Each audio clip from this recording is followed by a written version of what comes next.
The thing about being the youngest of three siblings is that your accomplishments are always measured against theirs. By the time I came along, my older sister Victoria had already set the bar impossibly high, or so everyone thought. Victoria was the golden child. Valedictorian. Full scholarship to Princeton. PhD by 26. Assistant professor at Whitmore University by 29. She'd spent the last 6 years climbing the academic ladder with the same ruthless efficiency she'd applied to everything else in her life. I, on the other hand, was the family question mark. What exactly do you do again, Rachel? Uncle Tom asked me at the annual Whitmore family reunion, held every year at my parents' sprawling estate in Connecticut. He was genuinely curious, not malicious, which somehow made it worse. I work in higher education administration, I said, keeping my answer deliberately vague. Oh, like admissions? Student services. He nodded knowingly. That's nice. Steady work. Before I could respond, Victoria appeared at my elbow, wine glass in hand, that familiar condescending smile playing at her lips. Rachel's being modest, Uncle Tom. She's a teaching assistant. Or was it administrative assistant? I can never keep track. Neither, actually, I said calmly. Whatever it is, I'm sure it's very. Victoria paused as if searching for the right word. Suitable for your skill level. Our cousin Jennifer laughed a little too loudly. She was Victoria's favorite, mainly because she hung on every word Victoria said and treated her like some kind of academic celebrity. Victoria was just telling us about her tenure application, Jennifer gushed. So exciting. A full professor at 35. That's incredibly young, isn't it? Very impressive, Uncle Tom agreed. Victoria swirled her wine, the picture of false modesty. Well, the application is still under review, of course. But my department chair is confident. I've published 43 papers in top-tier journals. My research on post-colonial literature has been cited over 2,000 times. The decision is really just a formality at this point. When will you hear back? Jennifer asked. The board meets next week for final approvals. But honestly, it's already decided. The chairman personally told my department chair that my application was the strongest they'd seen in years. I took a sip of my sparkling water and said nothing. Rachel, you must be so proud of your sister, Aunt Marie said kindly. She'd always been the gentlest of my mother's siblings, the one who tried to make everyone feel included. Of course, I said. Do you think you'll ever pursue a PhD? She asked. Follow in Victoria's footsteps? Victoria answered before I could. Academia isn't for everyone, Aunt Marie. It requires a certain level of intellectual rigor, a passion for research, a dedication to scholarship. Rachel's always been more practically minded. Nothing wrong with that. I'm perfectly happy with my current position, I said evenly. And what exactly is your position? My father asked, joining our little circle. He was a retired federal judge, a man who valued achievement and status above almost everything else. He'd never quite known what to make of me, his youngest daughter who'd chosen a path so different from Victoria's well-lit highway to academic glory. I work at Whitmore University, I said. In what capacity? He pressed. Administration. Victoria laughed. She's deliberately being vague because she's embarrassed. Rachel works in some back-office function. Processing forms or managing schedules or something. She doesn't even have faculty status. There's honor in all work, Aunt Marie said softly, but I could see the pity in her eyes. The conversation moved on as it always did, back to Victoria's accomplishments. Her latest publication in PMLA. Her invited lecture at Yale. Her growing reputation as one of the leading voices in her field. I stood at the periphery of the circle, sipping my water, listening to my sister hold court. This was how it had always been. Victoria was 3 years older than me, and from the moment I was born, I'd existed in her shadow. While she excelled at everything, piano, debate team, advanced mathematics, I was merely adequate. Not bad but not extraordinary. The kind of student who got A- while Victoria brought home perfect scores. By the time I was in high school, the comparison was constant and exhausting. Why can't you be more like your sister? My father would ask when I brought home a report card with AB+ in chemistry.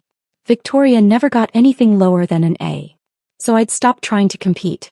I'd gone to a good but not prestigious university, Georgetown instead of an Ivy. I'd studied education policy instead of literature. I'd deliberately chosen a path that wouldn't invite comparison. And it had worked, in a way. Victoria had stopped seeing me as competition and started seeing me as Irrelevant. Beneath notice.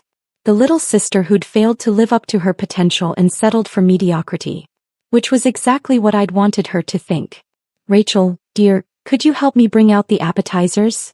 My mother asked, pulling me away from the circle. In the kitchen, she arranged canapes on a silver tray with practiced efficiency.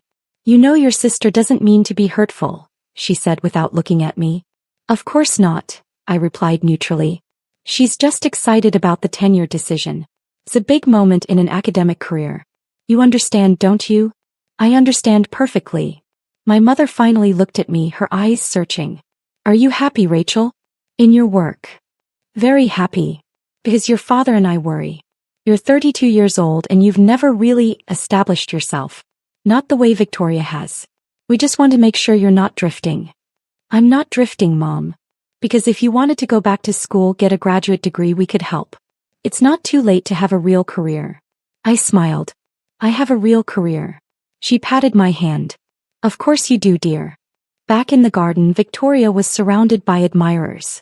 She'd changed into the role of distinguished academic like it was a second skin, gesturing expansively as she explained some complex theoretical concept, laughing at inside jokes about departmental politics, name-dropping famous scholars she'd collaborated with. The problem with most universities, she was saying as I approached with the appetizer tray, is that they don't value genuine scholarship anymore. It's all metrics and grant money and student evaluations. The actually important work, the groundbreaking research, the theoretical innovation, gets lost in bureaucratic nonsense. That must be so frustrating, Jennifer sympathized. It is. Thank God Whitmore is different. The administration actually understands the value of serious academic work. They give their faculty the freedom and resources to pursue real scholarship. I set down the tray and started to walk away. Of course, Rachel wouldn't understand that world, Victoria said, her voice carrying across the garden. Would you, Rachel? I turned back. Which world is that? The world of serious academia. Where intellectual achievement actually matters. Where teaching assistants like you, administrative assistants, whatever you are, exist to support the real scholars. The faculty members who are actually contributing to human knowledge. Teaching assistant is your level, Victoria continued, warming to her theme. Several relatives had gathered now, sensing drama. Real professors have talent. They have vision. They have something meaningful to say. You can't just wander into academia and expect to be taken seriously. It takes years of dedication, of sacrifice, of proving yourself worthy. I'm sure it does, I said quietly. I don't mean to be harsh, Victoria said, though her tone suggested otherwise. I just think you've never really understood what it takes to succeed in this field. You took the easy route. Administration. Support staff. There's nothing wrong with that. Someone has to do those jobs. But let's not pretend it's the same as being actual faculty. Our cousin Mark, who'd been drinking steadily since arriving, laughed. Damn, Victoria. Tell us how you really feel. I'm being honest. Rachel knows I love her. But someone needs to give her a reality check. She's been coasting for years, doing whatever minor administrative work she does, never pushing herself, never taking risks. And now she's 32 with no real accomplishments to show for it. The garden had gone quiet. Even the relatives who usually loved Victoria's confident proclamations looked uncomfortable. That's a bit harsh, Victoria, Aunt Marie ventured. It's honest, Victoria insisted. And Rachel needs to hear it. Because right now she's wasting her potential, what little potential she has, in some dead-end position at a university where she'll never be anything more than support staff. Meanwhile, people like me are doing the actual work of advancing human knowledge. My phone buzzed in my pocket, but I ignored it. The truth is, Victoria continued, academic hierarchies exist for a reason. Some people are meant to be scholars, to lead, to innovate.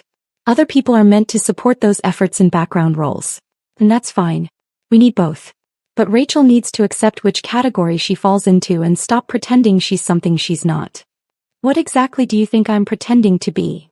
I asked, genuinely curious. Important, Victoria said flatly. Relevant. Like your work actually matters in the grand scheme of the university. Like you're somehow on the same level as actual faculty members. Jennifer nodded enthusiastically. It must be hard, she said to me with exaggerated sympathy, working at the same university where Victoria is such a star. Always being compared to her. Always falling short. I don't feel like I'm falling short, I said. Of course you don't, Victoria said. That's part of the problem. You've accepted mediocrity so completely that you don't even recognize it anymore. You've convinced yourself that your little administrative job is fulfilling, that it matters. But Rachel, and I'm saying this because I care, you're never going to be a real professor. You're never going to contribute anything meaningful to academia. You need to make peace with that. That's when her phone buzzed. Victoria pulled it out, glanced at the screen and froze. All the color drained from her face. Everything okay? Jennifer asked. Victoria stared at her phone like it had personally betrayed her. Her mouth opened and closed soundlessly. Victoria, my mother asked, concerned. What's wrong? My sister looked up at me, and for the first time in my entire life, I saw genuine fear in her eyes. This must be a mistake, she whispered. What must be a mistake? My father demanded. Victoria's hands were shaking as she held out her phone. My tenure application. It was denied. The garden erupted in shocked murmurs. That's impossible, Jennifer said. You said it was a formality. It was, Victoria insisted, her voice rising. The chairman told my department chair I was the strongest candidate in years. There must be some error. Some administrative mix-up. She was scrolling frantically through her phone now, her composure completely shattered. I need to call someone. I need to fix this. This is insane. My publication record is impeccable. My teaching evaluations are excellent. There's no reason. She stopped, her eyes widening as she read something on her screen. What? My mother asked. What does it say? The denial came directly from the board chairman, Victoria read, her voice hollow. Due to concerns about collegiality and professional conduct. Collegiality. My father frowned. What does that mean? It means, I said quietly, that someone on the board believes Victoria doesn't work well with others. That she's difficult. Unprofessional. Everyone turned to look at me. How would you know that? Victoria snapped. I pulled out my own phone and opened my email.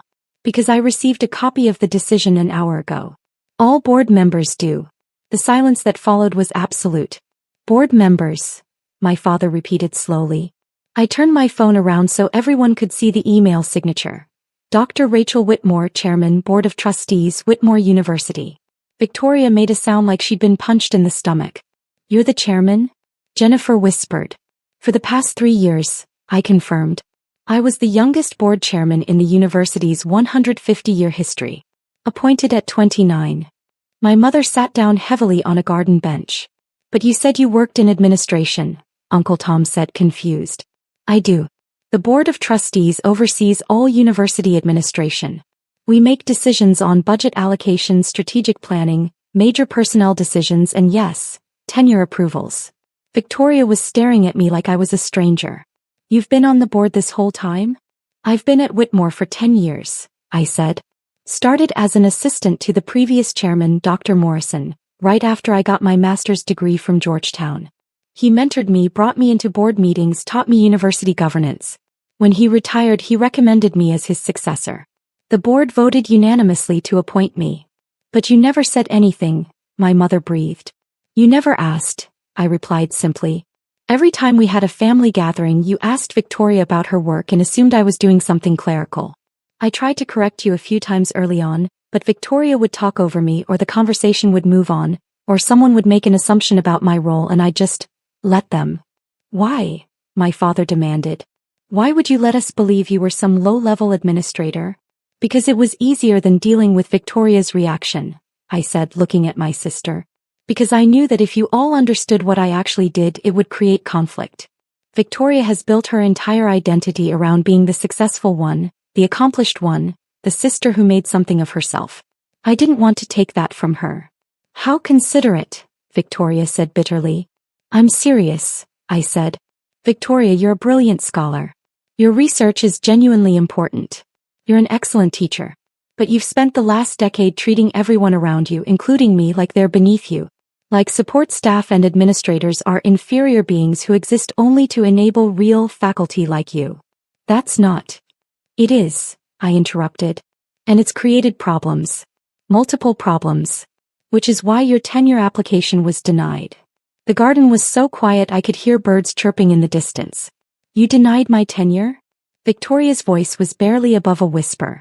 You personally denied it? The board denied it, I corrected. Based on extensive documentation from your department chair, your colleagues and multiple staff members about your conduct over the past 6 years. I pulled up another file on my phone. Complaints from administrative staff about condescending treatment. Documentation of you referring to teaching assistants as glorified secretaries in departmental meetings. Multiple instances of you dismissing concerns from junior faculty members. A formal complaint from the library staff about your treatment of a reference librarian. That was a misunderstanding, Victoria protested weakly. There are 17 separate documented incidents, I continued. Your department chair, Dr. Kim, actually recommended against tenure in her private report to the board. She said, and I'm quoting here, Dr. Whitmore is an exceptional scholar whose personal conduct makes her unsuitable for a tenured position at this time. Dr. Kim recommended against me? Victoria looked genuinely shocked. But she told me the application was strong. She told you your research credentials were strong, I said. Which they are.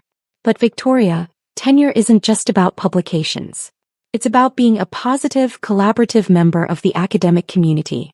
And you've spent 6 years alienating almost everyone you work with. Jennifer stepped closer to Victoria protectively. This is ridiculous. You're punishing your own sister because of some petty complaints from sensitive staff members. I'm holding my sister to the same standards as every other faculty member, I said. Actually, I've been more lenient than I should have been. 2 other board members wanted to reject her application outright last year based on the accumulating complaints. I convinced them to give her another chance, to let her prove she could improve her conduct. And instead, my mother said slowly, understanding dawning, she came here today and did exactly what they were complaining about. I nodded, treating me like I'm a failure, dismissing my work, publicly stating that administrators and support staff are inferior to real faculty. Victoria's face had gone from white to red. So this is revenge. I hurt your feelings, so you destroyed my career. I didn't destroy your career, I said calmly. The denial isn't permanent. You can reapply in 2 years if you demonstrate improved collegiality and professional conduct. The board was very clear about that in the decision letter. 2 years. Victoria's voice cracked. Do you know what this will do to my reputation? To my career trajectory? I'll be the only person in my cohort without tenure. Everyone will know I was rejected. Yes, I agreed. Just like everyone in your department has known for years that you treat people badly. The difference is now there are professional consequences for that behavior. My father found his voice. Rachel, this seems extraordinarily harsh. Victoria made some unkind comments, yes, but to deny her tenure. Dad, those unkind comments are part of a years-long pattern. I've been receiving complaints about Victoria's conduct for the past 3 years. From staff members who feel belittled. From junior faculty who feel dismissed. From graduate students who feel degraded. I looked at my sister. Victoria, you told a PhD student last semester that her research was embarrassingly simplistic in front of the entire seminar. She filed a formal complaint. You told your department's administrative coordinator that a trained monkey could do her job when she made a scheduling error. You've created a hostile work environment for multiple people. I have high standards, Victoria said desperately. I push people to be better. There's a difference between high standards and cruelty, I said. And you've crossed that line repeatedly. Aunt Marie spoke up quietly. Rachel, how long have you been the board chairman? 3 years. And you've been dealing with complaints about Victoria that whole time? Yes. And you never said anything? Never warned her. I met my sister's eyes. I tried. 2 years ago at Christmas, I mentioned that university governance was evolving to focus more on faculty conduct and collegiality. Victoria said it was bureaucratic nonsense that had nothing to do with real scholars. Last year at this same reunion, I suggested that treating staff with respect was important. Victoria laughed and said I was too sensitive and didn't understand how academia worked. You could have been direct, Victoria accused. You could have explicitly told me you were on the board, that my job was at risk. You're right, I acknowledged. I should have been more direct. I should have forced the conversation even though you always shut it down. I should have made you understand that your behavior was jeopardizing your career. But you didn't. No, I didn't. Because part of me, I paused, choosing my words carefully. Part of me wanted to see if you'd figure it out on your own. If you'd realize that the administrative bureaucrats you looked down on were actually the people who had power over your career. If you'd learned to treat people with basic respect before it was too late. That's cruel, Jennifer said. Maybe, I agreed. Or maybe it's letting someone experience the natural consequences of their choices. Victoria has spent her entire life being told she's brilliant, special, destined for greatness. Everyone, including me, has made excuses for her bad behavior because her research is so good. But at some point, being brilliant doesn't excuse being unkind. My father cleared his throat.